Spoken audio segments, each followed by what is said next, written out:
Last week, I sped through learning the art fundamentals, and I got some criticism on how ineffective my approach was. And you're right, because while I wanted to learn as much as possible, the purpose wasn't to become the best artist to ever exist. It was to gain courage doing the things I'm bad at, the stuff that makes me uncomfortable. So to clarify, that is not the end of my plan to improve my art skills. It was just the beginning. While I was learning the fundamentals for my last video, I saw 2 videos of artists talking about their long-term strategy of improving their art. One of them did it for 6 months and the other is working toward 10,000 hours. And I don't know about you, but committing to half a year sounds a lot more approachable. I do plan to draw for forever, but tracking the hours for major improvement isn't going to motivate me and my short attention span. Don't get me wrong, what a flex it would be to reach 10,000 hours, but let's start small for now. After all, that's why I challenged myself to only a week last time. I want to dedicate 1 hour a day, and 1 hour seems pretty reasonable to me, and having a practice spread out doing a little bit every day is scientifically the best way to learn. I do usually draw more than this on days that I draw. This is just for me to get in at least 1 hour of dedicated and intentional practice on a daily basis. The majority of my practice will be figure drawing and faces. I also want to do a lot of animal studies, so combined, these 3 categories will be about 90% of the time. I want characters to continue to be the focal point of my illustrations, and to be frank, I don't know how to draw many animals, and have a lot of anatomy issues with the poses I want to draw. The last 10% will be life drawing. I love seeing how artists like Rembert Montalde, Peter Han, and Kim Jong-ji effortlessly mesh together drawings from life with imaginative illustration. But that's not enough to become a highly skilled illustrator, because it doesn't include things like color and light, backgrounds, and composition. This is where my other projects come into play, most notably a comic. I haven't talked about it very much, but that's what next week's video is going to be all about. If you want to stay in the loop on that project and future projects, I've been sharing it as I go over on Patreon. Working on a comic includes a lot of perspective and composition. Backgrounds in comics are really important for telling the story.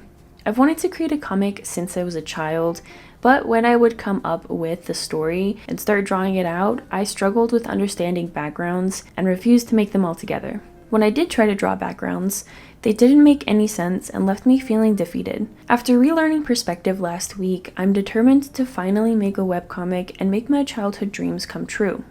However, the coloring style of most comics are very simple to keep up with production. So I'm going to practice color and light with watercolor. If you didn't know, watercolor has slowly become my main medium again. I do still love gouache, so I will use it sometimes. My practice in watercolor will mostly be in preparation for an illustration. I want to take an approach reminiscent of classical illustrators. Things like value studies, color comps, and preparation sketches were very common in the practice of J.C. Leyendecker, Norman Rockwell, and Dean Cornwell. In addition to those, I like to practice painting different textures or areas in an illustration that I think I'll struggle with. I might even do full practice illustrations, at least until I find my footing with an illustration process. Now it's time for my favorite part of these kinds of videos, to show you what that's actually going to look like in practice. So over the course of a week, I'd practice for an hour each day doing studies, the figure drawings, portrait studies, and animal studies. To make it easier on myself, I'll try to dedicate 1 session a week to life drawing. I'm going to continue to do my studies in pen. I won't expect myself to do much other than edit my videos on the days I have my part-time job. To be honest, I don't know if I'll be able to make an illustration every week, but that's the future goal of mine. For now, I'm going to expect that I make one every other week, and on the week I'm not painting the finished illustration, I'll do my preparatory watercolor studies for it. And in my free time, I'll be working on videos or the comic, as much or as little as each one needs. So yeah, that's the plan. It's a lot, and I anticipate I'll be tweaking it once I get started. It's a little bit overwhelming to have it all laid out in front of me, but I've spent a lot of time being really unhappy with my art. Not because it's bad, but because I want my skills to be at the level of some of my favorite artists. And I want to feel confident creating ambitious illustrations, especially once I start doing freelance work. In the future, I want to take on all kinds of illustration projects and be proud of the work I'm making. I'm almost 22 and have plenty of time, but I constantly tell myself that I'm going to wait to do things until I'm good enough, and I'm tired of waiting for it to happen instead of taking charge of my practice. I don't know how feasible it's going to be.